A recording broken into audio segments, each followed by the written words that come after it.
मनुष्य जन्माला आला की भोग भोगणं अटळ असतं. जन्मात आपण काहीच पापकर्म केलं नाही तरी सुद्धा आपल्या वाट्याला दुःख का, असा प्रश्न पडणं साहजिक आहे. पण गेल्या जन्मीचं काय,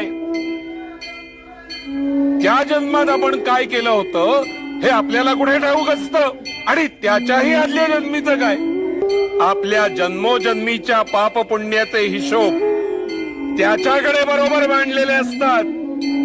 आपले भोग ही आपल्याच कर्माची फलश्रुती असते. मनुष्यानी एका जन्मात किती आणि काय भोगायचं हे तो ठरवत असतो. भोग चुकवता येत नाहीत. म्हणूनच मनुष्यानी आपल्या वाट्याला आलेले भोग मुकाटपणे भोगण्यातच शहाणपणा आहे.